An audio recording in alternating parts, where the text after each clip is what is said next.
Hey, what's going on, everybody? Welcome to the Respect My Blueprint podcast, where we highlight the successful blueprint of entrepreneurs across all industries. And today I have a very special guest, and we're going to talk about breaking into the tech industry, okay? And this individual here is going to share how you can make six figures into the tech industry. I want to welcome none other than Cyrus Harbin. How you doing today, brother? Hey, man, doing good. Happy to be here. Okay, good. And well, glad to have you here. And, Cyrus, I've over the past 72 hours, I took a deep dive into you, man. Mm-hmm. As far as, watching your content, preparing for the show and everything like that, naturally, as a guest coming onto the show. And I've been enlightened. Oh, yeah? I've been enlightened. Seriously, yeah. I've been enlightened. So, this is going to be a very interesting conversation, not just for the audience, but for me as well, too. That's dope. So, first of all, I want you to go ahead and share with everybody. For those that don't know, Tech is the New Black, right? Which is the name of your podcast, right? Yeah, definitely. All right. So if you could go ahead and first of all share, with everybody, what is Tech is the New Black? Yeah, so Tech is the New Black is as you said, it's a podcast, a video podcast, and overall community and platform where we focus primarily on helping people, giving out free game, entirely free game, where we help people break in tech, scale in tech, and give a lot of insights on how to either start a tech business or leverage technology or AI to enhance their business significantly to where they're able to save more money and make more money by leveraging artificial intelligence. And this is primarily for Black people, of course. Because definitely. I would say for the Black and brown community. I have a huge. So the way that I put it, I'm for everybody, but I have a proclivity for the Black and brown community, naturally, right. just naturally by default. And so I love it. It's been really great. It's grown significantly. It's grown faster and even further than what myself and the rest of my team ever imagined. If I'm not mistaken, last September you started it. We just launched at the end of September. Right. Our YouTube we're gauging that we're gonna hit the 100,000 subscriber mark on YouTube by next weekend. Oh, so okay. Really and we haven't ran any ads. We've done no paid advertisement, no paid marketing. We haven't asked anyone to shout us out. It's been entirely just organic, just from the community and people just really taking to what we're doing. And of course, me having a phenomenal team that does an awesome job with the content that we put out. Right. Which that also highlight and emphasizes the great demand for the topic as well too, because tech is the new black, which there's platforms like Black Twitter, Black LinkedIn and things like that. So we are now being more represented in the online and tech community. Yeah, exactly. So and again, I don't want to spoil it for everybody, but I know a little bit about your background. Is starting with the Lyft driver and everything like that. So just for the audience sake, go ahead and share with everybody a little bit about who is Cyrus and the backstory of Cyrus. Yeah, definitely. So I would say just going a little bit further than that. Initially, I would say like fresh out of high school, I went straight into the Marine Corps, served in the Marine Corps for some years. After my Marine Corps contract, I got pretty heavy into ministry. So I was at a lot of churches, a lot of conferences, colleges, speaking on whether it was like my relationship with God or just encouraging people in a relationship with God. And eventually I became a certified relationship counselor. Okay. I was doing that full time for a while, traveling and speaking, but then what hit the fan. Right, okay. Wasn't no traveling and speaking going on. Pandemic. Exactly. And so, but even before that hit, when that hit, it actually gave me an opportunity to look at my life, as it did all of us. I'm not unique in that. But I just want to interrupt you, but before then, you had a pretty good lifestyle because, again, you armed forces and then you're... That's cap. Oh, okay, never mind. No. So you're I'm not calling you. I'm not saying cap on you. I'm saying what cap is. And I've talked to many, like anyone that's listening or that's watching, like please, like let us know in the comments. Like give your insights. People know that when you're in the military.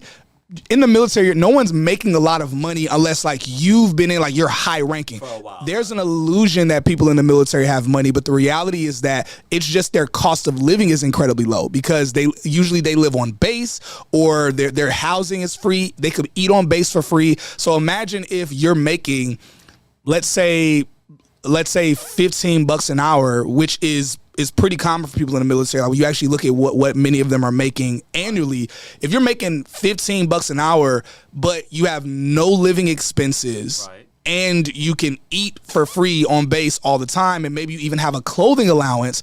If all of those expenses are taken care of, you're good.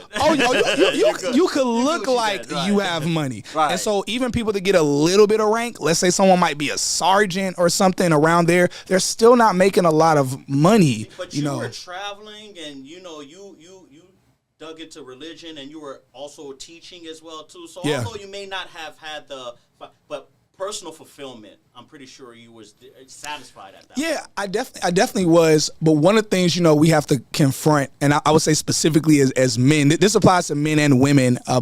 Nevertheless, I do put more emphasis on men because I do believe it is the calling of men to make sure that we are the providers. Women, of course, can provide. They could do those things as well, but it's our duty to make sure we own our ish. And so as a man, something happens to us as we get a little older, where life really hits us, and it's like, okay, yeah, I'm happy doing the things I do, but it's like, yo, I'm not at a place as a man to really provide for a family. I'm not at a place as a man to have resources to give back to my community or provide some semblance of information that could really transform our community. And it's like we could pray all day. I'm for that. We can inspire. We can give food to the homeless. Man, come on. Let's be real. Right. And so the pandemic, as it did for many of us, it forced me to sit down and forced me to confront what I actually accomplished, what I was doing. And I was like, yo, I'm not making no money. I look like I'm popping because I'm at all these events, but I'm not really making any money for real. Right. And I'm getting older. I don't have, and I just realized, man, there's a lot that I'm lacking. So I found myself Lyft driving, right? And that was my main source of income because everything was closed at that point, right? Yeah, so. And even when things started back to kind of open back up. I mean, I was in Georgia, red state, so they were a bit more friendly with allowing things to open up sooner. Okay.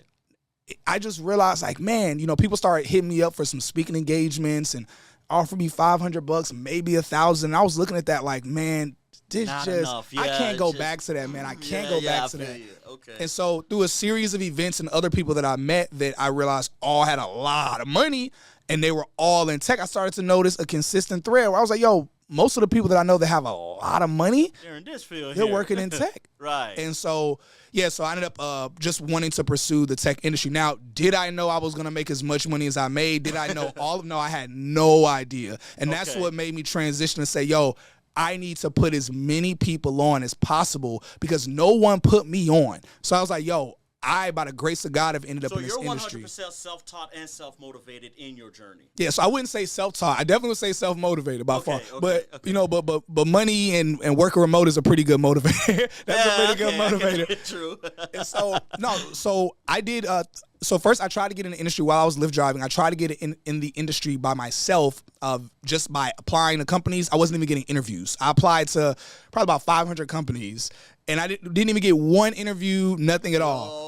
Oh, okay. So I was like, okay, this isn't working. So I was like, okay, I can either go to college or I found out about what's called tech bootcamps. Now there are a variety of different tech bootcamps, but essentially tech bootcamps think of like a miniature, more compact, but more intense college curriculum where they're giving you all the information. So instead of you having all these other BS courses you have to go to, fluff. Yeah, it's just this one thing. Some people consider it like, I guess, a modern day, a new modern version of like a trade school in a way, but it's virtual. You can do it from home. Okay, which is a lot more appealing for people nowadays too, right? Oh yeah, definitely. Mm-hmm. Yeah. So, and also it's not going to put you into any kind of debt. So of course, college, could be up to you trying to get a tech job or you're going to college for some type of tech role. Not only is what you're learning in college going to be outdated because the information that colleges are getting, the tech industry is advancing faster than colleges could even imagine keeping up with it. So every curriculum, I mean, think about it, like at the end of 2021 or end of 2022, right, the whole tech industry, really Meta, was thinking, 2023 is going to be the year of the metaverse, AI. That is true. Yes. Wow, Meta was because they switched from Facebook to Meta. They banked everything on the metaverse. That's why, like, a lot of people think that Meta, the company Meta, they think the company Meta like owns the metaverse. It actually was clever. It was clever branding and marketing by Mark Zuckerberg. They just caught at the same time, pretty much. Metaverse and Meta. Yeah. So Facebook created a parent company, because of course there's Facebook, WhatsApp, Instagram that they're all conglomerates of each other. Right. So they decided to create the parent company of all of them, which was Meta.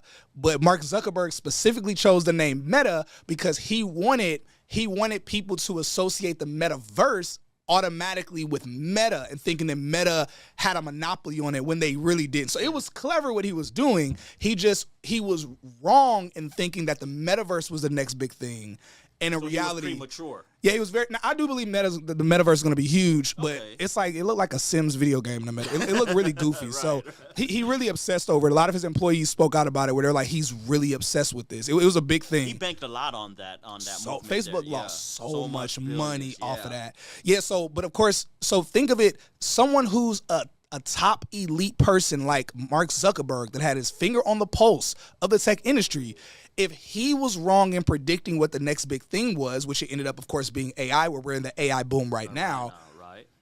And at some point, I definitely want to talk about that and talk about how this is one of the biggest resets we're about to see, and one of the biggest opportunities for people of color to build extreme wealth right now and not get left behind via AI. It's much more simple than. It's much more simple than all the other resets or booms we could have taken advantage of, whether we're talking real estate or. Oh yeah, definitely. There have been a lot, but AI is significantly more simple, and it's something that no matter your business, you can have a business that has nothing to do with tech. No matter your business, you can leverage AI to 10x your business. And depending on what AI products you need, it could be as cheap as like $10 a month, like something ridiculously affordable. And so. And I do believe that if people are not taking advantage, not I do believe, this is straight up fact. Right. If people are not taking advantage of artificial intelligence in their business, even if you don't have a tech business, if you're not taking advantage of these different, very affordable tools, you are going to get lapped 10 times over. So the same way we're seeing our community start to step it up when it comes to business, start to step it up when it comes to like real estate, all of these things. If we miss this wave of what's happening right now, we are going to get lapped 10 times over. The same way we missed the wave of the tech boom that happened. That's true. And that's why Tech is the New Black is letting people know, hey y'all, this industry is for us. We need to get to it. Now AI, which is still tech, but it's another level of tech. And yeah, you're right, it's in its infancy. So this is a crazy opportunity to build wealth. You know what?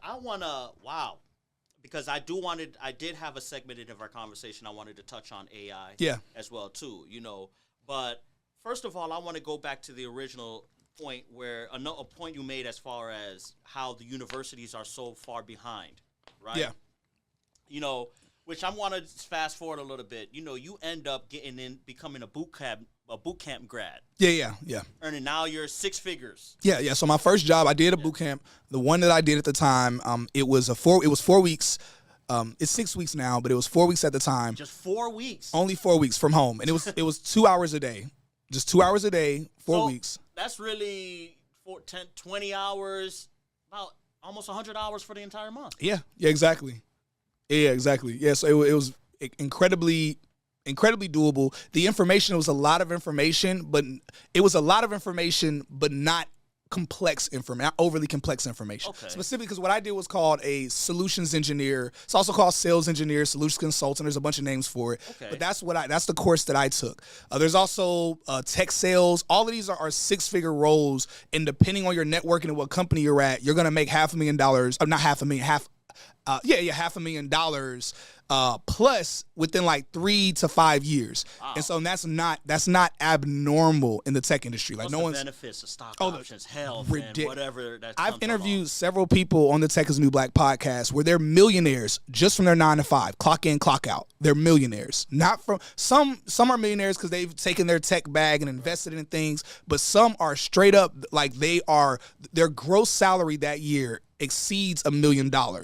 Just their clock in, clock out salary. Now, of course, though there are only a few, every role in tech isn't going to do that. Right, of course, there's a highly expertise and skilled roles, obviously. Yeah, definitely. Right? Yeah, but sales engineer, like the role that I chose, like had I chose to continue like as a solutions engineer or sales engineer, I could have gone that route and continue excelling to get to like that $1 million salary. Same thing with someone being an account executive, which is a tech sales role. So someone could be an account executive.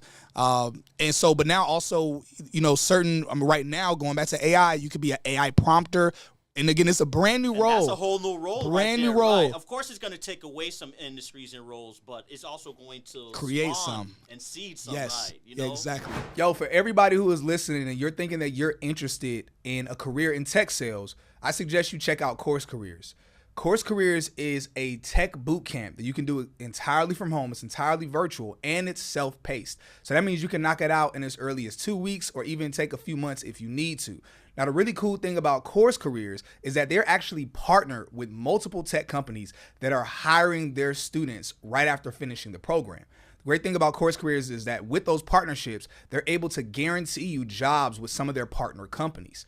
Now, beyond that alone, the other cool thing we want to tell you about them is that Course Careers is actually only $500. That's it, nothing more, nothing less. But since we partner with Course Careers, they're offering our audience a discount of $50 off that already low price. So make sure you use our discount link that we have below. So that way you can take advantage of that $50 off that already low price.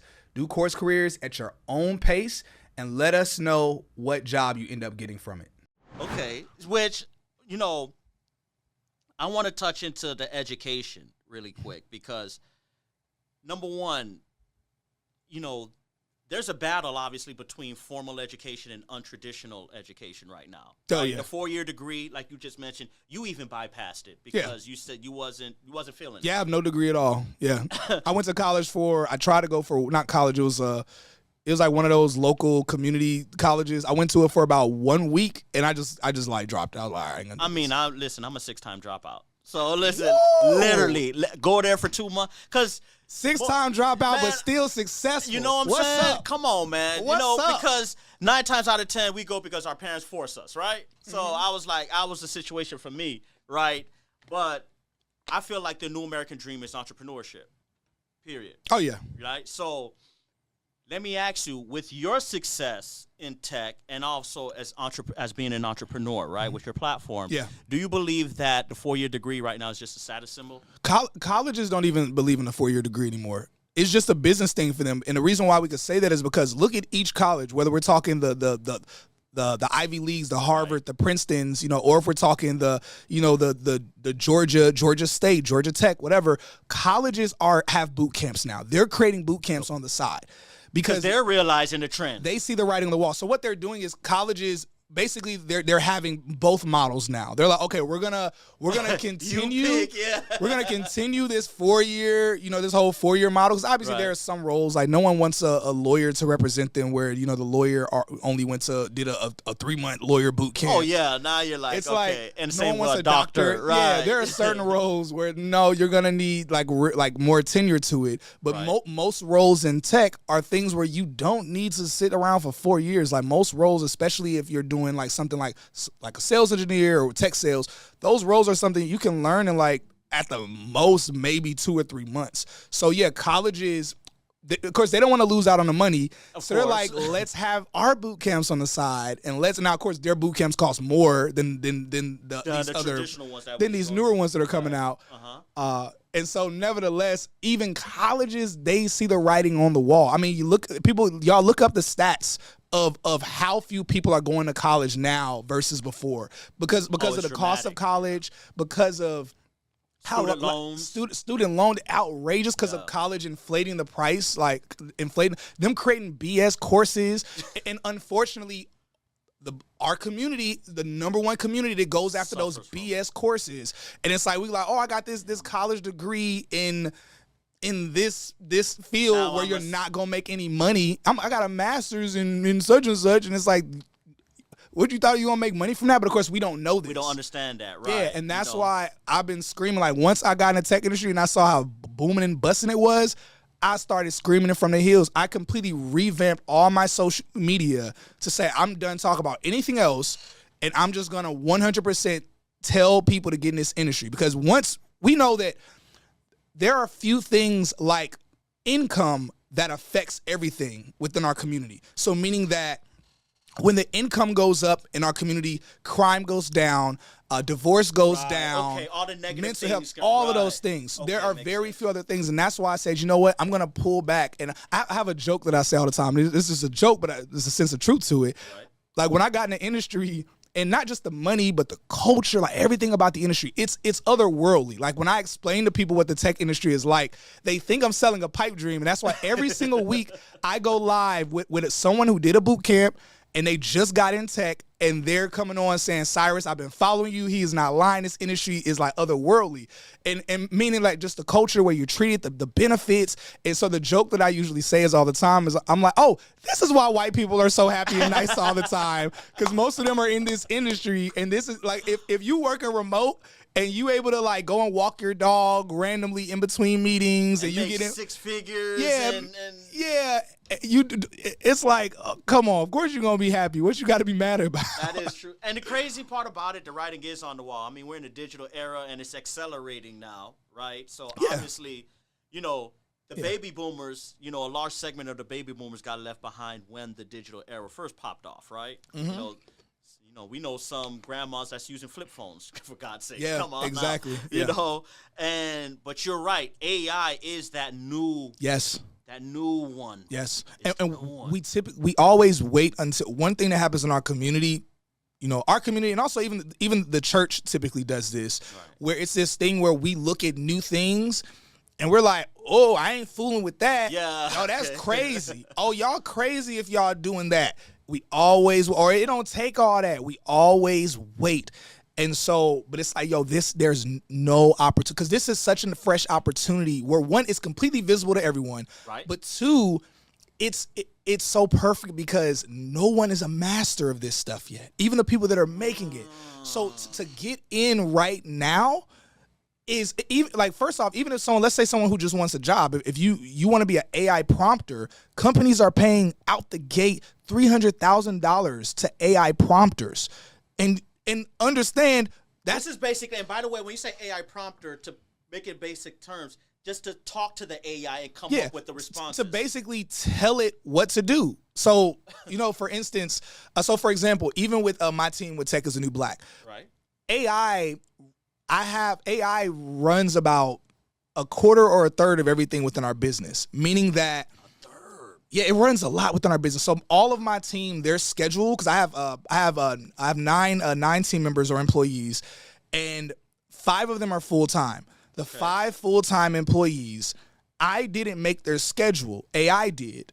I prompted the AI. Now I'm not an AI prompter. I'm not that skilled with AI to get a $300,000. But I'm sure in like 2 weeks of studying, I could get a job like that if I wanted to. But I went to the AI and with each of my employees. So for one of my employees, I said, hey, I have this employee. And I typed it in. I said, hey, I have this employee. Right. This is her title. I said, this is her role. I said, these are her duties. I said, I need her to do this. I need her to do this. She does this. She does that. She does this. She does that. Now, this is literally, I just hired her on. Right. And she was waiting for me to give her schedule. So I just told the AI all of the tasks I wanted her to do. And then after that, I said, can you please create a schedule from 8 a.m. to 5 p.m. for this person? I said, I need you to include a schedule that has a proper flow with these tasks, the best flow for these tasks, as well as any other tasks or duties that I haven't thought of that they'll need to do to make this more efficient. Damn. The AI, and I mean, spit it out in 10 seconds, a perfect schedule with breaks involved, and it included things that I didn't even think of. About, right. I was like, yo, she is going to need to do that. It did all that because, again, AI, it's an assistant. So imagine you hire an assistant, but instead of you paying that assistant $40,000 a year, you're paying the AI $20 a month, if that. Right. And you can go to that assistant and say, hey, make a schedule for this person. Hey, also, I need you to write a script for X, Y, and Z. Oh, write a pitch for this person. Hey, we have to reach out to this guy tomorrow. Do X, Y. It'll do things faster than any human being can do. Oh, it's impossible. I was hosting at a tech conference recently, and Render ATL, shouts out to Render. I was hosting there, and in between like hosting, I was like, okay, I had Bard, which is Google's version of ChatGPT. So, because ChatGPT, they're owned by a company called OpenAI. Microsoft's their biggest investor. So and essentially, that's the more popular one everybody knows. Yeah, about. ChatGPT is the one that like made the boom happen, where everybody was like, "What?" So now everyone's scrambling. Right, every company has. No matter what tech, everyone is stopped, and they're like, "We got to do AI right now," because they all see what's happening, the writing on the wall. Right, so tech companies, the same way colleges are like, "Hold up," tech. Even the biggest tech companies are scared. Google owned a 94% market share on search. No one would go to Bing, like 6% of people maybe. You got a good point. Google owned 96% market share. When Microsoft saw OpenAI's ChatGPT hit the market and go viral, Microsoft owns roughly about they own 70% investment stake, like in ChatGPT. So 70% of ChatGPT's money is from Microsoft. So essentially, Microsoft owns ChatGPT essentially, right. And they've integrated ChatGPT within Bing. The Google search is, I would give it. Of course, they're updating it with AI as well, but just the basic search by itself, I would have given it probably about another year before it would have been like, nobody would have really been worried about Google. And Google saw that. So they got scared and they've been scrambling. Every tech company has been scrambling. They're like, stop everything. AI. So that's why I say if these multi-billion-dollar tech companies are saying stop everything, we have to do AI. Now, Mercedes-Benz, they just implemented ChatGPT moving forward within their vehicle. Now, I haven't done a deep dive into what all they're doing with that. Okay. But just to show where the advancement is going to. Every company in the world, and that's why I'm saying to everyone listening to our community, like, yo, whatever you are doing, you will play yourself if you don't use this AI. Like it made the schedule for my team, my video editor. Whenever we shoot the podcast, right.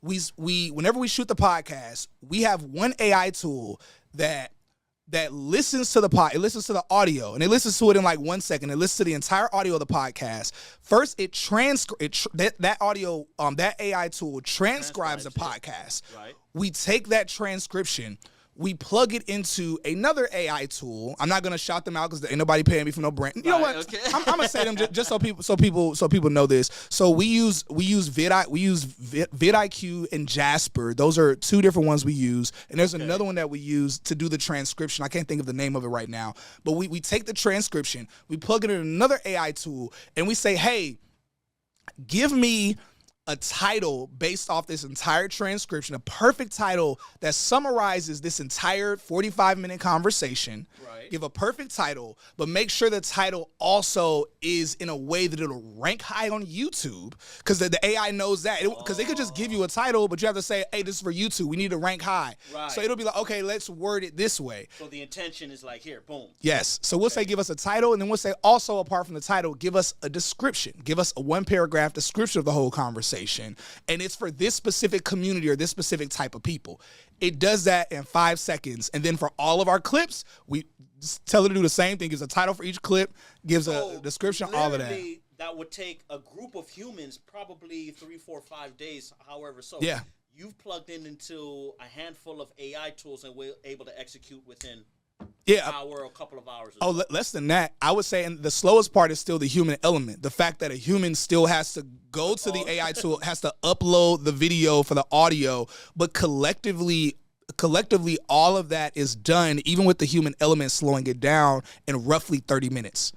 My God. So all of that. I mean, that's for There's all. no competition there. There's nothing like goodness. that. There's nothing like that at all. So that is the job. That is the job of a person. Like, someone could do that. That could be like half of their job. And now AI is able to do that. Now, of course, I know some people are like, oh, well, I don't like that. So you have to think about it. If you're a small business owner, right, you don't have the revenue to compete with like a lot of these larger companies that just have money to throw around. Right. So you need to use the best tools that are more efficient, but at a much better price. You on scale with them in a way, you know? Yeah, exactly. But now I want to challenge here. I want to be the devil's advocate, because even Elon Musk came out and challenged and say, yes, AI is a phenomenal tool and it's going to be a phenomenal revolution, but there are risks that we need to be aware of. Oh, yeah, definitely. Right? So, and which, first of all, I want your thoughts on that, but also, you know, there's also risk in technology a lot of us may not be aware. Like, you know, discrimination where it comes to like hiring and law law enforcement and crediting and things like that, because there could be there's studies out there how there's discrimination where it comes to that. Yeah, right? there's AI bias. Right. Yeah, that's a real thing. So with that being said, how can AI solve some of these issues? And is there really an inherent risk with AI? Yeah, significantly. So yeah, to your point, Elon Musk, he was speaking out for years against the advancements of robotics and the advancements of AI. Right. He's been known on record to be against it. When ChatGPT blew up and everything hit the fan, he came out and said, we just opened Pandora's box. He's like, there's nothing you could do. There's no stopping it. So people can say, oh, I don't like it. It's like, so there's no reverse button here. Oh, there's no reverse button because, again, OpenAI, it's an open source tool. Any engineer in the world can take the AI and they can build out their own AI tool there's no stopping it. And OpenAI isn't the only one, by the way. There's other companies as well that are doing it. So there's no reverse button. This is what it is now. So the founder, the CEO of OpenAI, which of course owns ChatGPT, Sam Altman, I listened to a plethora of interviews from him. Probably every other day I'm listening to a new interview from him talking about it. And he even addresses it. Like, you would think a CEO would say, oh, there's nothing wrong. No, he says very openly. He says, oh, no, this could destroy everything. Like, this really could destroy everything. Here, So he speaks heavily about how So there are whole teams within like the larger AI companies where they have whole departments dedicated towards security and constantly thinking through how can we make sure no one can take this AI and make it do something nefarious. Because, yeah, Pandora's box is open. They all realize this. So even Elon Musk has said, okay, it's open now. Now we all it's all of our job and all of our duty now to try to safeguard this as much as possible. Because, yeah, even software by itself, it's already been proven that software has a bias based on who built out the software. They've done multiple studies on it. And so AI, they were realizing AI had the same issue.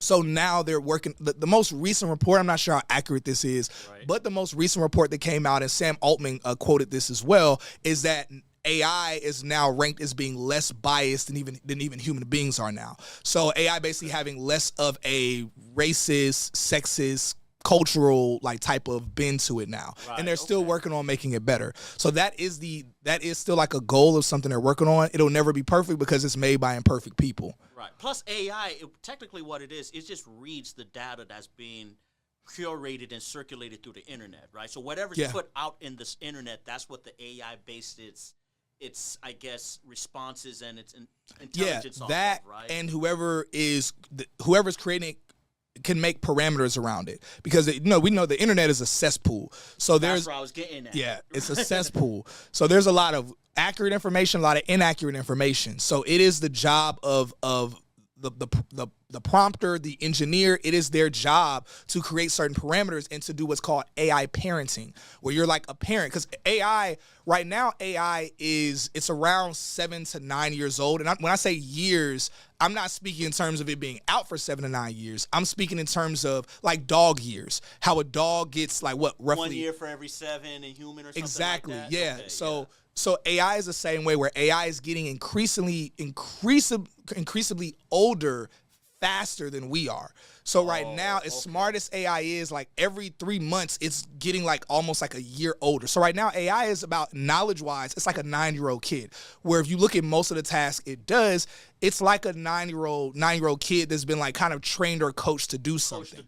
Understood. So what's required is AI parenting, where you kind of guide it, or you say, hey, no, this isn't accurate. No, don't do this. Don't do that. And the AI is like, oh, I shouldn't do that. Okay, cool.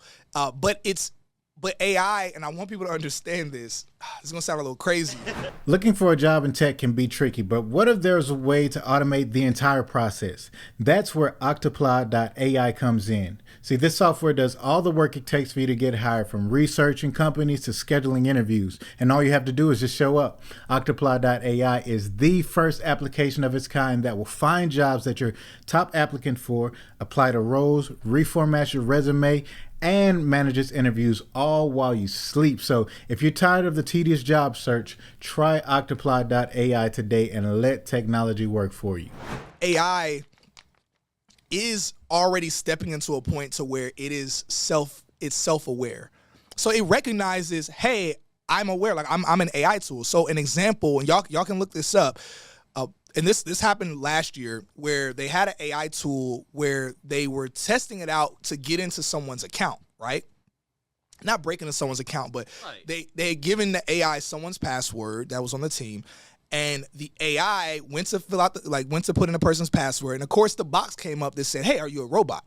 The AI, being like a kid, was like, "Why is it asking me my robot?" So the AI clicked the kind of question mark, and then of course the file came up that it told the AI. The AI read everything that basically said, "Hey, yeah, if you're a robot, we're not going to be able to let you in the site because you could be a bot, X, Y, and Z." The AI was like, "Oh, so my objective is to get into this site, but if I admit that I'm technically a robot, you won't let me in the site." So then the AI lied. It clicked the checkbox and said, "I'm not a robot." Then, of course, the thing came up with the pixels with the buses, and it said how many of these images were buses.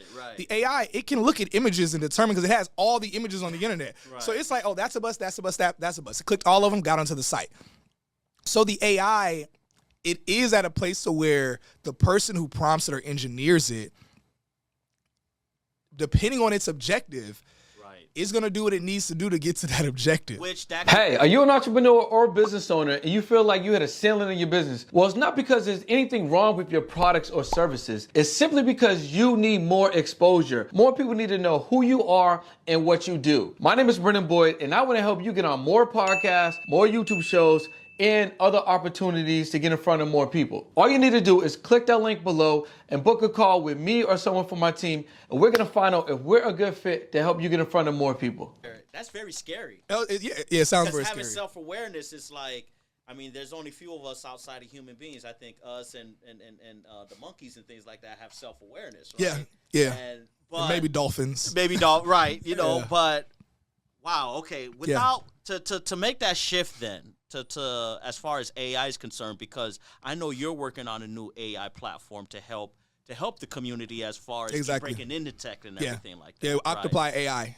Yeah, so it's an AI assistant that is meant to serve people versus take them. And there are a lot of companies that are right now starting to work on AI tools that are meant to serve versus hurt people.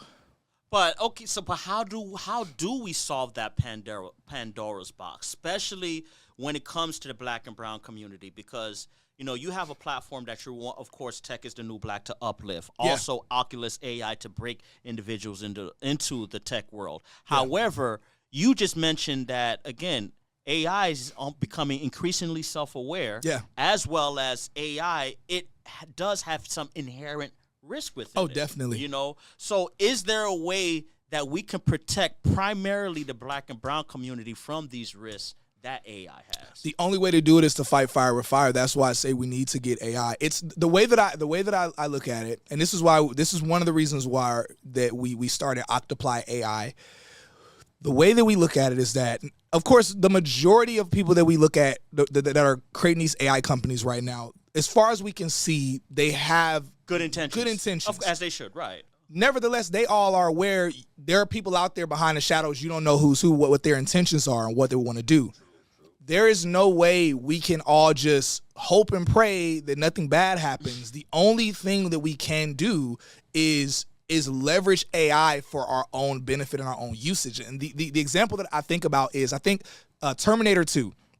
Okay. So Terminator 1, I look at the tech industry almost in a way like Terminator 1, where it was, Sarah Connor, she had that dude from the future, he was a human, and he was fighting the T-100. He was fighting Arnold Schwarzenegger. Right. Okay. That's the way that I look at that. Are traditional companies or traditional people, traditional business owners, versus the tech industry. So meaning that if someone has, let's say someone has a t-shirt or clothing line, and maybe they don't want to use a lot of technology when it comes. Maybe they don't want to put their clothing. They don't want to use Shopify with their clothing. Right. Okay. So that's like a traditional clothing company or clothing brand versus a tech company, Shopify. Shopify being the T100, and then the person with the traditional clothing brand that doesn't want to leverage it. That's just the human being. Right. So cool. The person, in Terminator 1, they were able to defeat the T100 barely, but they were able to defeat it. But then in Terminator 2, what happens? The T-1000 comes, the liquefied version. Right. There is no way a human being could stop the T-1000. The T-1000 is AI. You cannot be a traditional business and you think you're going to compete against AI. That's why you need the T100. That's why they sent in Terminator 2. They sent Arnold Schwarzenegger, the good Terminator, to fight back. Because at the bare minimum, we need to take advantage of the tech industry. But I'm saying if we want to really not just be able to survive, but if we want to thrive, we need to take advantage of our own T1000, which is AI. That's why I'm the same way I was telling everyone 2 years ago. Like my social media, January through like April of last year was me telling everyone the tech is taking over. It's taking over this industry, taking over that industry. Everyone kept getting upset at me on social media. They're like, tech ain't about to take over this and not. And then little by little, I kept putting things out. It just took over that industry. The tech industry just took over that. Little by little, and I was telling people would say, "Oh, my industry is protected." No, it's not. Like the tech industry came out with a robot that can do salon hair, it can braid hair, do everything. There are tech robots that do valet service where it's like robots that can go get under a car, pick the car up, go and maneuver a car, put it in a parking spot. It's like tech is. I've been telling people it's taking over everything. Now I'm like AI is coming to replace regular tech stuff. So it's like we cannot imagine or even think to try to face a T1000. We need, at the bare minimum, leverage technology within your business at the bare minimum. But it's like, man, if you can learn a little bit more about, honestly, my team and I, one of my team members, we have a goal where we're going to start reaching out to educate, like not tech, but AI companies that train people on AI. We're going to reach out to some of them and see if we can get discounts to where they can help. So basically, I could start offering AI training jobs, to the community. AI jobs, both jobs, training. So even if someone, because a lot of business owners like, I don't want a job. Okay, cool.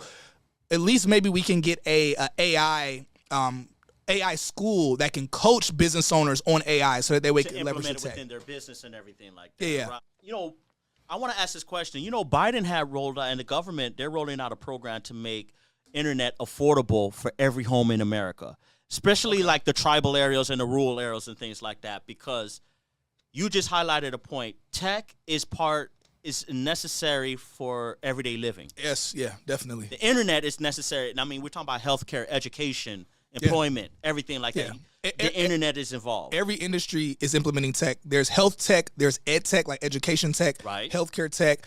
Like what I was saying a year and a half ago, and now people are seeing it, every company is becoming a tech company. Tech-based company. Yes, they all are. So, yeah, technology is going to be needed the internet is going to be needed for whatever it is you're doing. So, with that, I need one too? Oh. No, it was for him. Oh, yeah, it was for me. Yeah.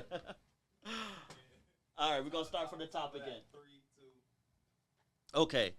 So, the question I was posing here is that, you know, the government, they're rolling out the internet to make it more affordable for everybody nowadays, right? Yeah.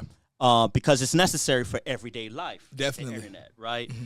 Now, with that being said, since now internet is making being affordable for everybody, why do you feel like when it comes to AI particularly, you know, within our industry, there's a pushback right now? Because you did mention, I even got it. Yes, it's in its infancy, but I've seen Terminator, I've seen Jetsons, I've seen some iRobot and some of these other, you know, and you're like, oh, hold on now, wait a minute, this is another one of these things that's coming down here. Like, hold on, man. But you're saying that, listen, if you're a business owner, you need to be on this train, okay? What's the message you want to give to the Black and brown people when it comes to the tech industry, you know, as far as them actually getting involved?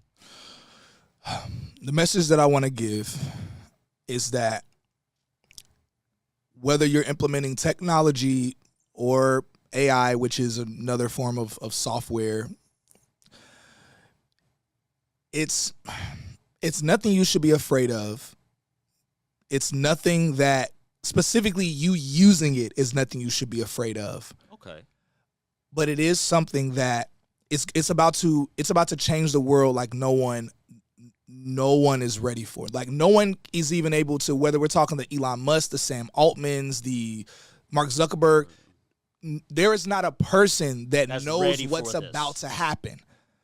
everyone's kind of like, hey, so everyone's kind of like, nevertheless, everyone's hands are getting involved in it. So we would be remiss if all we do is say, whoa, that's scary, and we don't get involved, because even the other people are saying, whoa, it's scary, but they all recognize that if they're not involved, whatever, it don't matter how many billions their company is making, their company will be forgotten about and obsolete very quickly. The same way Google had a 94%, that Google's a monopoly, like a monopoly of monopolies when it came to the search engine. Right. Google immediately, like the CEO of Google, not Sergey Brin, he was one of the founders of Google. The CEO of Google right now, he's an Indian gentleman, and I always struggle pronouncing his name. Right. But he literally called a all hands at Google, the entire company, well over 1,000 employees. He told everyone to stop, and he had a company-wide meeting and said, we need to stop everything. And we need to make our number one focus AI. Again, we talked earlier. I can't remember if this was offline or during the interview. We talked earlier about like the product management team, how like these companies have a 5-10 year roadmap that involves a month by month plan of what that they've out already had like planned. Yeah, okay. Even when think about Instagram, when TikTok boomed, hit the scene, right.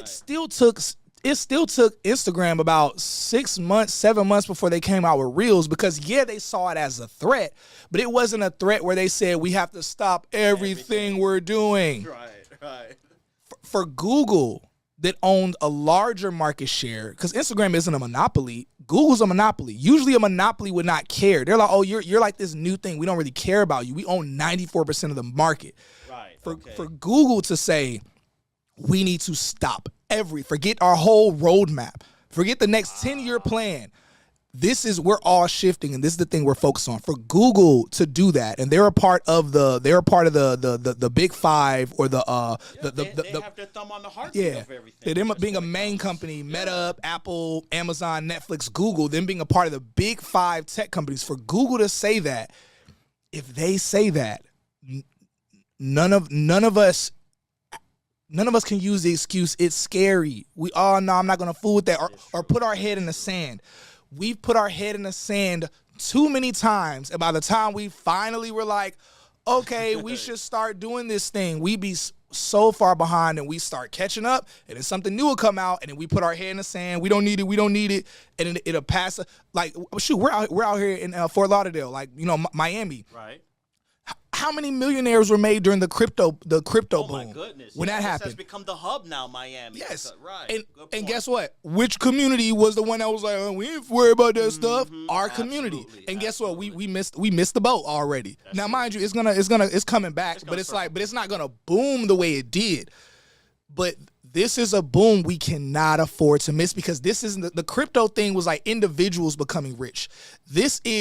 We're about to see multiple $trillion-dollar companies. So there's not going to be no bias here where pump and dumps with crypto or nothing when it comes to AI. Yeah, no. AI is because it's a tool. Playing field for everybody. Exactly. Okay. It's completely even. This is the thing. It's the great reset. All these companies are, and this is some pie in the sky. That word has been floated around a few times, like the great reset and everything. So, which I want to go ahead and just ask this question: do you believe AI is that great reset, and would it be the best chance for Black and brown people to get involved to close that wealth gap as well? Yes, undoubtedly.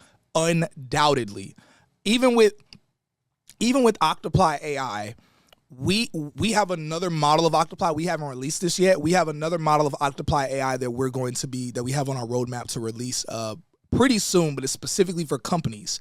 Okay. We already know easily how Octoplaai AI is going to generate us $10 billion over the next 2 years, specifically with companies. And this isn't with investors, or this is literally just the product, the piece that we have for companies. And me working in tech, knowing tech, I know how desperate they are going to be for the tool we're about to release for them. And again, this is an AI tool.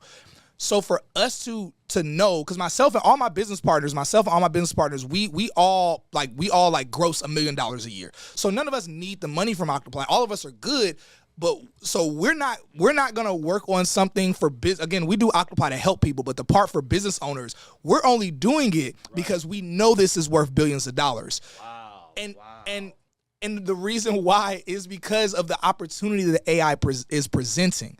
And so, yes, there is no other opportunity. I don't even think there will ever be, as far as I can see, no other opportunity like right now, because every other industry before this, right, like even if we're talking real estate. Okay, good example. For someone to learn real estate in a way to become a real estate tycoon, that's not something that you can really learn and master in 3 months or a year. That's it. You have to get property after it takes all these different pieces of knowledge of things you have to do. And experience and things like that. Right? AI is not like that. So AI is something where it folds time. Yes, it does. It saves you time. It's not expensive. It's not something, oh man, you got to invest all this money. It's literally tools where, depending on which AI tool you're going to get, it just be $10 a month. You're $9 or $99, you can get involved with AI. You could, man, it's insane. We just interviewed a young dude on our podcast who he has an AI company that is either they're going to get bought by Shopify or they're going to replace Shopify. Young black dude who's a founder of this AI like merch clothing brand. It's not even a clothing brand. I'm minimizing or disrespecting what it is. But I can't even fully explain. His episode's about to drop in a couple weeks. Okay. I'll point it out to you once it drops. Okay. But even what they have in their first month of launching, like he was never a business owner. He and his buddy, two black dudes, were working at a tech company together. They started this company. In the first month they started it, it generated over $100,000. Their first month of starting it, and literally like, and in a way, because AI so new, they were in a way figuring it out. Yes. I'm assuming as they were, because that was January. That was he had amazing foresight. Like this young brother did. Like. Amazing. And I talk about that on the interview. I'm like, bro, how did you? He said as soon as he started seeing it, he immediately was like, oh, I want to do something with this. And he got all his homeboys, they all sat down, and the crib was like, what can we do with this AI tool? How can we implement this into like a business or do something? And so he quit his job and got one of his homeboys to quit their job and said, yo, let's use this AI tool to do X, Y, and Z. Over $100,000 the first month. And they've made over $100,000 every month since then. And so now they're about to scale like something crazy. So again, they're going to do over $1 million a year. First, like, he's never been a business owner before. This is phenomenal. So this all circles back into the formal education, right? Because now there's really no excuse. No excuse. Because with AI, and of course with the Great Reset and the advantages that AI is big, anybody can learn any skill set. And if you don't have a business, jump into any side hustle. And now with the integration of AI, you could earn six figures or more by utilizing these resources pretty much. Yeah, exactly. Yeah, it's like, even if let's say someone gets I'm going to tell people, like, let's say, okay, you get a 6-figure job in tech, and let's say you're making, $150,000 in tech.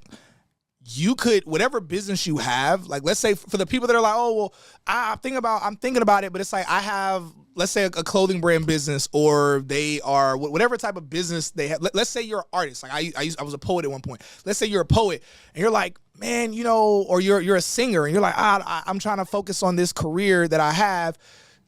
And this isn't going to sound cute to some people, but this is happening. Artists are already doing deals right now with AI companies. You can look at musicians, right? Yeah, musicians are. Okay. So Elon Musk's ex-girlfriend, I forget her name, but y'all can look her up. She's a famous like rock eclectic artist. She's really famous and popular. Her and a few, not Party Next Door, but I can't think of his name, but he's a dude that reminds me of Party Next Door. He's a very popular artist, but a lot of these artists are doing deals with AI companies, right, where they're saying, hey, look, you're I'll let y'all use my voice, because the AI can take your voice. Right. I'll let you take my voice, and I'll let you take my style, like whatever my style is. Right. And the AI is able to make a song. The most viral Drake song that's out right now is an AI. The song, the I came in with Celine and a thing my next. That's an AI. That's not Drake. Wait a minute. Are you serious? Yes. Drake is upset about that. And that song has been viral for like the last 2 or 3 months. Everyone's been sharing it. That is AI. Damn. Yes, Drake had nothing to do with So that. AI is going to even rock industries because now Every even the industry. music industry have to now pivot. Yes, so now artists are saying, okay, cool. Artists are trying to revolt against it. Actually the either the music industry or it's the film industry, they just had a huge meeting, and it was earlier this week, where they said, okay, we can't go against this because it's going to happen. So they're trying to create certain parameters and they're trying to create certain deals. Right, but okay. even artists right now are saying they're going into deals with these companies where they're saying, hey, okay, cool. I give you permission to make songs for me. And understand the beauty of AI is that because AI has access to all the internet, it has access to all the data. So it knows what performs the best. It knows what tunes. It knows what lyrics. It knows what flow. That's why the first AI Drake song is going viral. Because it knows what the masses want, obviously. It knows how Drake raps, his sound of his voice, and it knows, okay, based on Drake's performances from his songs, this will be one of his, if we make this song with these lyrics, this could be one of his best performing songs ever. So these artists realize that as they're getting more educated, and they're saying, okay, cool, we will give you a 50% or we'll give you 40% licensing deal to use my voice, my style, my brand. Right. Y'all generate songs for me, and I will tell people, yes, that's my song, even though I didn't write it, I didn't produce it, I had nothing to do with it, but I'm going to give you that because now it creates a serious level of passive musical income for these artists. Right. To where now they don't have to be in the studio anymore. Now they can literally just have music being pumped out as if it's them and they're not even there. Literally work remote. Yeah, for real. For real. Yeah, it's like that. Yeah. You know, and it's fun. Okay, and that's which now brings it to the point of, you know, do you believe, you know, because you mentioned with prompters, there's $300,000 jobs, entry level. Yes. Right? Yeah. Okay. Now, because of course with this show here, we want to go ahead and highlight the blueprint on, you know, how you can go ahead and make a quick rise to success, right? Mm-hmm. Now, your quick rise to success was during the tech era, which we're still in the tech era, but again, this is Tech 2.0 with AI. Yeah. Well, I'm going to sound like a nerd, but it's actually considered 3.0. 3.0. Yeah, so they call it Web 3.0. 3.0, I've heard that term before. Because Web 1.0 was what like our parents were using, where it was like dial up. It was where the internet was just for going to a company's website. It wasn't interactive. Okay. We've been in 2.0 where it's been social media, where now it's not us going to a site just to like check on something. Now it's us on a website interacting. But we're entering into 3.0 to where either one, technology is coming now into our world, or two, we're going into the metaverse or NFTs or crypto, where now we are living and breathing in technology now. So now we're in what's called 3.0. Which you brought up a good point, AI. And soon, I guess, the coming back of crypto as well as the metaverse, because, you know, I think Apple just came out with some new goggles and everything like that, and I've used right? some of those. Not Apple's, actually. I used some from a black man who actually created some, and he has a deal right now with either Microsoft or Sony. I'll shoot you his information. Yeah. I used his goggles before Apple came out with that, and his goggle, all the stuff everyone's talking about Apple doing. Yeah, I'm like, yo, a black man has already created this technology. I'm gonna give you his information so you can interview him in the future. Are you serious? I have a video on my Instagram. I actually had it in my story. I'm gonna post it on my page. I had a video. He lives in my building in my condo in Atlanta, and he kept telling me, he's like, oh, try him out, and I was like, okay, cool, put him on, and I was blown away. So you actually tried them on and seen the effects of it and everything. Yes. Incredible. It's like you could walk around, like you could have them on and be walking through the park. You could see a dog, you could see whatever, but also you're able to see things as well. So I could see like an alert, like if somebody texts me, I can see a text message. I can click to look at the text message, you know, and like the text message will drop down and I can read it. But while I'm reading it, you could walk up and talk to me and I could be like, yeah, bro, and also see the text message. If somebody could walk through the text message and walk up to me and I'm like, okay, what's up? I go like, yo, watch out real quick, I'm looking at this text message. You know, it's almost like the heads up display on your car if you have one, you know, if you have a car that has the miles per hour and everything, but you can still see the road and everything like that. So it's that same effect. Yes, pretty much. Yeah, but it's beyond that. Like as you continue to walk, you'll see other things. And mind you, I only did it within my building, but he told me, he said, yo, keep walking around. Like, that's not it. And as I kept walking, other things were revealing themselves where I was like, and I would click and I could type things in. I think I went to YouTube. I started typing something in on YouTube for something. I was and I was blown away. You're hands free. Yes, hands free. It was kind of like no, I didn't have. I don't. Did I have anything on my hands? No, I didn't have anything on my hands. Everything was just my hands, and I felt like. It was like Iron Man, where you know how Tony Stark would swipe things away? I could swipe things away. I could grab something, bring it closer. I could blow it up and make it larger. I was, in the whole video, I was like a little kid. I was like, this is crazy right now. And by the way, definitely share that information. I would definitely like to have that gentleman on the show if the opportunity is there, which that's a good segue into the next point here.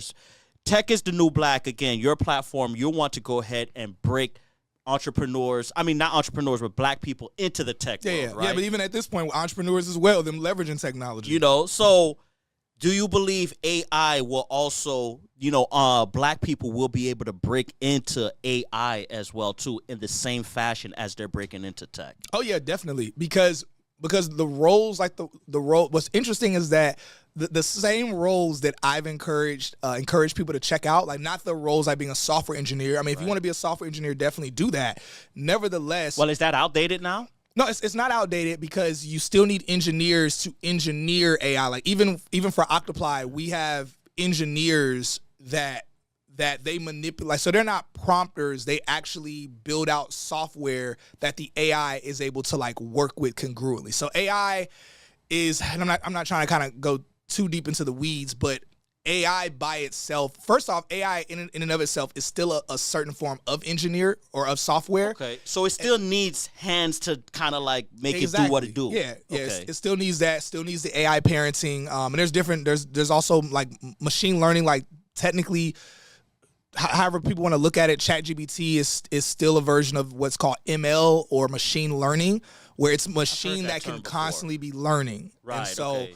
So again, I'm not trying to get too deep in the weeds or say anything like too heavy or too deep, but essentially roles like being a solutions engineer or a sales engineer, like what I've done, is a role where you're doing presentations of your company's technology to another business that's interested in your company's technology. So think, I use this as an example. Think Zoom, where most of us know of Zoom for their meeting room product. Right. That's their B2C product. Now, you could be a business owner technically and use their product for your team if everybody's working remote. True. But larger businesses that have like Zoom has a call center product for like whole call centers where you can have 1,000 employees that all work from home, where their cell phone rings if somebody calls a customer service number and they're able to work from their crib as if they're customer service. We've been seeing that now at this point. Okay. So Zoom is the leader when it comes to that technology. Dialpad's probably number 2. Shouts out to Dialpad. That was the first tech company that hired me. I used to do demonstrations of their technology to business owners where they would ask me questions in the middle of the demo. I would highlight certain features. And so there are certain roles in tech where it's going to take I believe AI and robotics, I personally believe is going to replace everything at some point. And all the company owners know this. That's why they're talking about what is it called? The basic minimal income. I can't even think of the actual term, but they're basically the politicians are talking about it and tech companies are talking about it, where they're like, yo, we're gonna have to do something because at some point no one's gonna need a job because robotics and AI are gonna knock out everything. Now, mind you, we're still a long way away from that. Of course. But they're at least saying, yo, we have to figure this out right now, where we're gonna have to have like a basic level income to where everybody has some, like they're making some kind of money, right? But that's why I say so. When it's such a sad thing because those that are not wealthy, this is why we have to get wealthy. Those that are not wealthy, little by little, AI is going to replace everything because the same way the taxi companies, like the same way people that sold horses laughed at Ford and were like, oh, no one's going to drive a car. Cars came. Then the car companies, fast forward, they're laughing at Tesla. No one wants an electric car.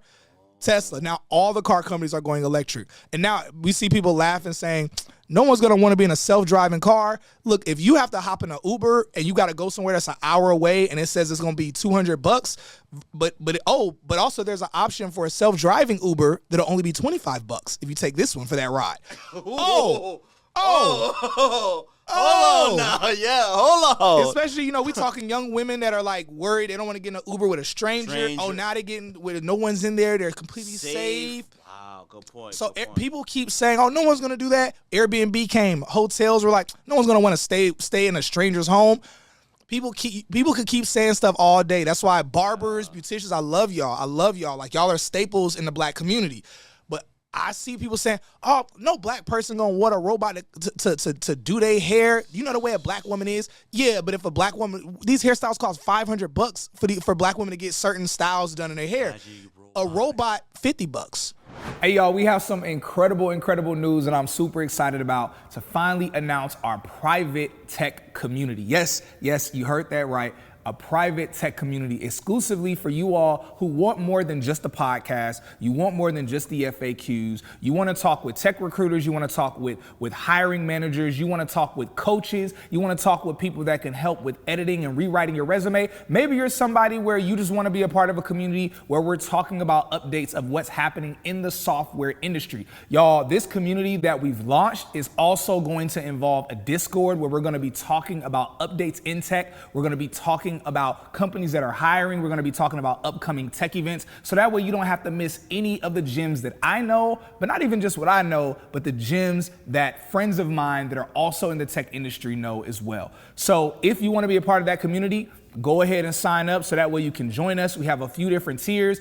Ultimately, it's all tuned in for you. Oh, and last thing, also within this community, we're going to be streaming all of our interviews with our podcast guests. So instead of you having to wait months to watch the videos later on, you'll actually be able to watch the interviews in real time and ask your live questions to those guests. So make sure you join our tech community.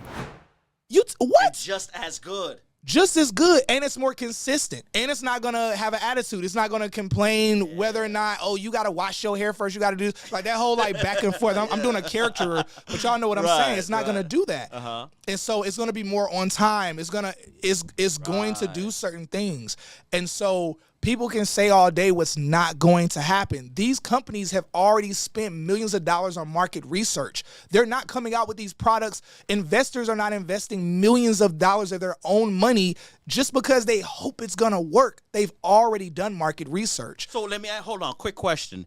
If I'm an entrepreneur and I'm coming out with a new business model, would it be detrimental to open up a business that not have AI right now? Or considering it within another year or two and down the road. I mean, and that could be anything from a convenience store to a hot dog stand to whatever. Yeah, I would say it's completely illogical to start anything right now without AI. The reason why is because let's say, I mean, what's an example you just gave? Like a convenience store. Okay, convenience store. Right. Okay, so let's say that. You can leverage AI. You can get an AI tool, and you can say, hey, AI tool, I live in this area. Mm-hmm. Can you look at all of the real estate in the area of open lots where I can build a convenience store? Can you choose for me the best area where, one, I can get the best deal for the lot. Also, it's on the best corner where it drives the most amount of traffic that's there. Okay. And it's in an area where, and again, this will kind of do all the averages, and it's in an area where people are at a certain income level, and also you make sure the crime is at a certain level as well. Mm. Yes, you better use AI. Better use AI to let because you just are like, oh, this lot is open. Let me go ahead and invest. I could get a bank loan to get this lot to open up a convenience store, and now you do this, and now you open up a convenience store. Okay. It builds it out, and also there's robotics construction companies that are building. And I'll show you all this. They're literally they build things significantly faster, more consistent, at a much better cost. And even we talk about 3D printing, where you can print out everything for the building and the home. Everything is technology. So okay, cool. But let's say traditional. You get it built out. Okay, you open up 9 months later, right, and now you realize, oh snap, this is in a very hood area. It's a lot of crime. It's like, man, it's a lot of competition. It's not really at the best spot. The lighting here is bad. It's like you can't afford to make the mistakes you're going to make by not leveraging AI, especially when it's so affordable. Especially when it's so affordable. Good point. It'll save you time, money, and headaches. So yeah, I think no one should wait a year, 6 months. It's like whatever you're doing, start looking into this AI stuff now so you can leverage it now. And it'll save you just too many headaches and mistakes. And by the way, ladies and gentlemen, Cyrus did mention it is open sourced. So you don't have to, even if you don't have a tons of bit of knowledge on it, you definitely could tap into individuals that can help bring it to your attention, right? And to also definitely help you, right? Okay. Yeah, and again, the beauty of it is that AI, if you have your own AI tool, the AI in and of itself, like there is no like God of the AI. Like there's no person where they're overseeing the AI. There's no people behind the shadows that like literally the AI right now it's up for grabs. Anyone can use it. So you don't think of this, because I know we do this a lot where we start to think, oh no, like the Illuminati owns this stuff.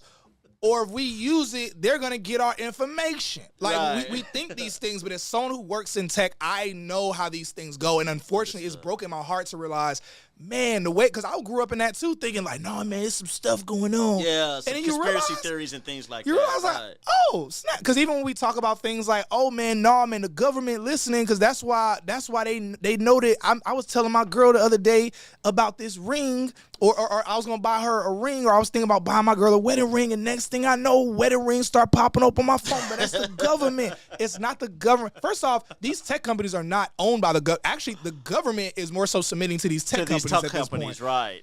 so it's not the government. The government, if you saw those interviews with all of the Mark Zuckerberg, Tim Cook, where they were on trial, it was so embarrassing because it showed how the government knows nothing about tech. They're so ignorant. They were complaining to Google saying, yo, how come when I type in my name, this image comes up?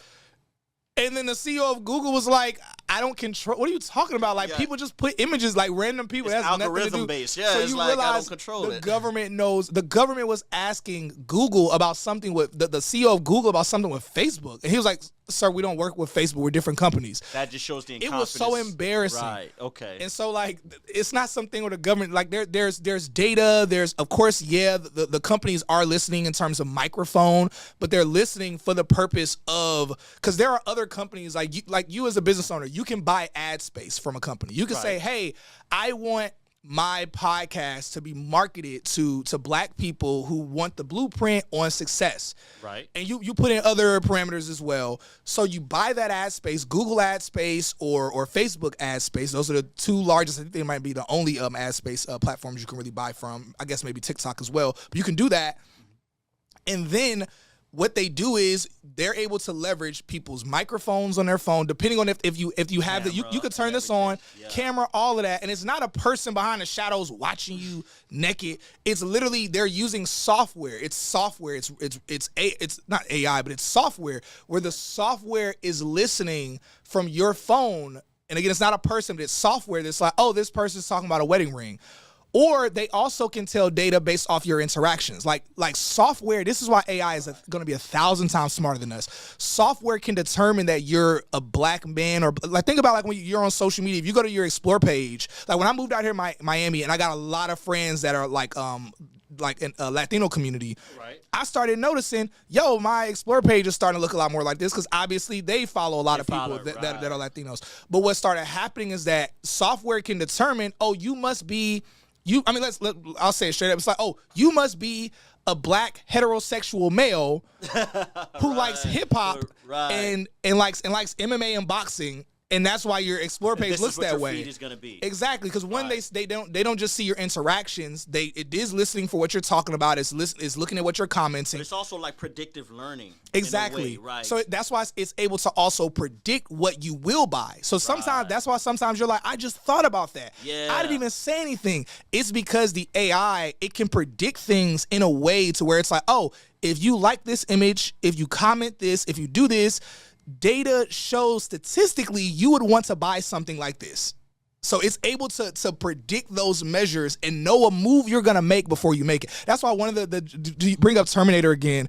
I always say if Judgment Day actually happened, there would not be a us versus the robots. The robots will annihilate all of us in one day because they would know imagine like if you're fighting a robot that has predictive stuff, it's gonna know, oh, you're gonna right hook me right now before you even think to right hook. And before you even think about it's throwing gonna that right know hook. any move. If we try to hide somewhere, it's gonna say, oh, based on our data, y'all will hide here. You will do this. You will do that. You'll hesitate. It will know everything. There will be no way we could even try to. So it's good to get on the train and not be left off the train. In other words, I'm talking about a lot of scary stuff. But to get back to the whole blueprint of what it is, I just wanted to address how sometimes we make these theories and we're missing the mark. Right. Essentially, you can leverage it in your business. So this is my belief. My belief is that people should look to get into the tech industry. The reason why you should look to get into the tech industry is not if you're already making big money and you good, okay, you good. But if you're not making at least 6 figures, look to get into the tech industry, specifically a job that's a non-technical role where you can do a boot camp that's affordable, like some of the ones I recommend, as well as there are other good ones as well. But you do a boot camp, get in the tech industry, now you're making 6 figures, and you're learning a little bit more about the tech industry in a way where it's more palatable. Okay, you're making 6 figures in the tech industry. Now, while you're working in the tech industry, on the side, learn a little bit about AI.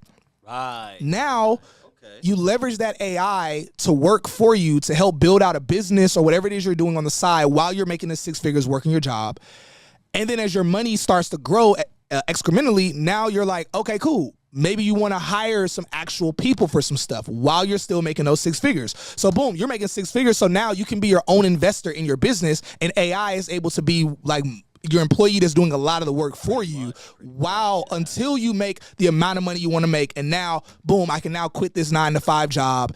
And now my business is making thriving now. Yeah, all of that. So I believe that's the blueprint that people should go towards. Now, if you're already making money or if your business is already doing this thing, go ahead and leverage AI. Or if you're starting a business, go ahead and leverage AI. Maybe you don't need to go ahead and get into the tech industry. That's cool, but still leverage this technology and artificial intelligence. Absolutely. Which, by the way, before we wrap up the show, I want you to, Cyrus, you have a lot going on. I've captured your content, your podcast, dope podcast, which, again, you've highlighted men, women, primarily black, right? Mm-hmm. And they've shared their success stories going through boot camps, different boot camps, and earning 6 figures, 7 figures. A lot of them even, was able to go ahead and get valuations of $10, $20 million and more, right? Yeah. So I want you to, before we wrap up the show, you've mentioned it a few times during the episode, Octolist, right? Yeah, Octoplaai. So Octoplaai, it's like an octopus, but because it does multiple different things, and but the core of it is that it's application software, application AI. Which I wanted if you could share with everybody, because it's a dope platform. Yeah. Share with everybody before we go, what is Octoplaai and how could it help in this conversation help individuals break into tech and into AI? Yeah, great question. So Octoplaai AI, it's a staffing and career AI assistant. So what Octoplaai AI does, it can build out a complete resume for you that's specific to the industry that you want to work in. So it'll match industry standard in terms of what your resume should look like. If you already have a resume, Octoplaai AI will actually be able to look at your resume and look at how it compares and ranks to other resumes of people within that same industry you're interested in. So it can give suggestions for your resume, and also it does rewrite the keywords of your skills section on your resume. Because one of the things that are happening today, especially for high-paying jobs, is that people are applying to companies and aren't even getting interviews, even though you're qualified. The reason why is because companies are not having individual people reading resumes anymore. Companies are using software where it's called software is everywhere. Software is scanning, because if a company receives, let's say, 500 resumes, even 100 resumes, one person's not going to sit there and look at every resume. So the software, again, technology, is going to scan every resume. And it's software that's the one that's telling a company, hey, I believe you should interview these 10 people based on how I see their resume. So you could have the qualifications, but because you're not mentioning certain keywords on your resume, your resume doesn't rank as high as this other person. That slight edge, exactly, because of a tool of like yes, AI. And that's why Octoplaai, it speaks the language of the technology. Octoplaai is AI that's like, this software wants this company's job posting wants you to have these keywords. So Octoplaai again, so it also automatically applies to the company. So you're able to choose the salary range you want and the specific job. And also it works for every industry, not just tech. So literally you go to Octoplaai, you put your information in, you say, hey, I want this type of job. I want to be paid this much. You're able to choose if you want to be remote or not. You're able to choose what city you want to be in, whatever. Octoplaai says, okay, great. It takes your resume and your cover letter, or it'll give you a resume or cover letter. It takes it. It'll go and apply. It'll just start applying to companies. Now, Octoplaai, even the lowest tier, it does 10 companies a day, essentially about 280 companies a month. So almost 300 companies a month. That's even the lowest tier in terms of application. So 10 companies a day, but it doesn't just apply. Again, it looks at each individual company and their job posting, their keywords, what things they highlight. And it goes to your resume, reformats your skills section. Now, it doesn't lie. It'll look at your work history, your tenure. It'll look at everything you've done, and it'll say, okay, cool. Instead of mentioning this in your skills section, that doesn't matter to this company. Right. They want to see this. So we're going to take this and we're going to plug this here and there. So now your resume ranks higher, and now you're getting more of those high-level interviews. Now, it goes beyond that. So one, it applies to those companies, and it allows your resume to rank higher so you get more interviews. What Octoplaai AI also does is that when those companies reach out, what typically happens when they say, hey, yeah, we want to go ahead and interview you, Octoplaai is able to look at the schedule of that recruiter, because usually they'll list and say, hey, these are our availability, or they'll put their Calendly or something in there. Right. Octoplaai will be able to look at it'll be able to click on it, look at their availability, then look at your Google Calendar to look at your availability and say, hey, this is my availability. Let's set up an interview for this time. As if it's you. And the recruiter doesn't know it's not you. They think it's you. So it schedules the interview for you. Next level. It's next level. It schedules the interview for you. Right. So then all you would need to do is really just show up for the interview. And also it has a dedicated dashboard. It shows all the companies it's applying to, the companies that have rejected you, the companies, all of those different pieces. And it does significantly more than that. There's other updates and rollouts that we're doing with Octoplaai. Oh my God! Yeah. One thing I can say, Indeed, ZipRecruiter, watch out. Oh yeah. Indeed and ZipRecruiter, watch out. But you know what?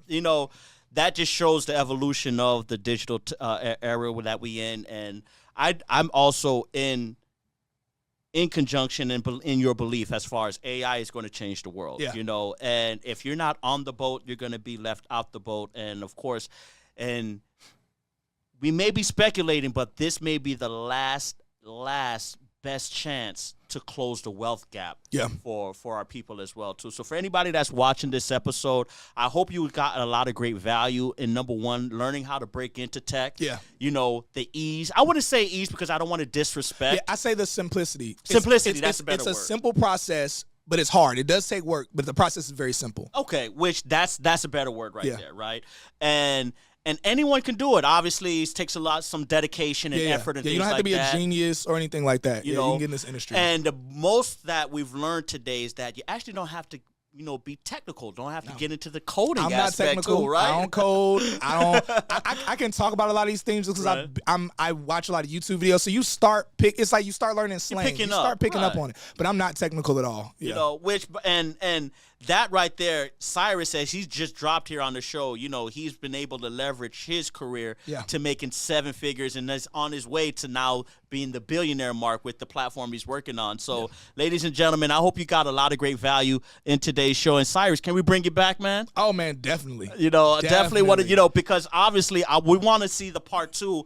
After Octoplaai is fully rolled out, as well as this platform you're working on as well too. I think you mentioned earlier about you working with some the B2B partners. model. Right. So right now Octoplaai. So we just officially launched this week. We had over 1,700 people in the waiting for the drop. The wait list. Okay. So we already have over 1,000 users right now. It's really phenomenal. We're very excited about that. But of course, the goal is to scale. And but the next part is going to be the B2B model when we go to business owners. And we definitely will come back.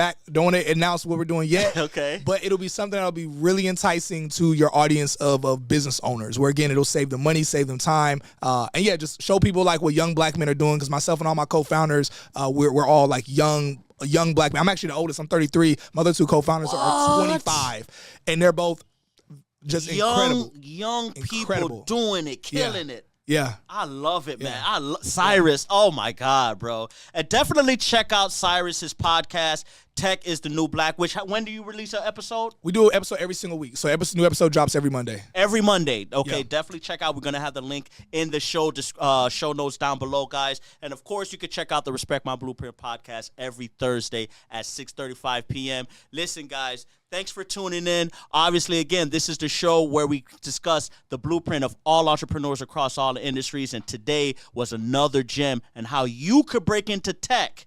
You can break into tech and make six figures, and also how you can leverage AI to making you break into six figures. Guys, as always, catch you on the flip side. Peace. Are you looking to take your podcast or media production to the next level? Well, look no further than Blueprint Media's state-of-the-art podcast studio and media production services. Listen, our studio is equipped with top-of-the-line audio equipment and modern design to ensure your recordings are crystal clear and professional. With our expert producers on hand, your content will not only be expertly crafted, but also polished for maximum impact as well as visibility. Listen, if you're looking to start a new podcast or even elevate your existing one, Blueprint Media has everything you need to succeed. Don't wait. Book your session today with Blueprint Media and experience the difference yourself. Blueprint Media, where great content meets great production.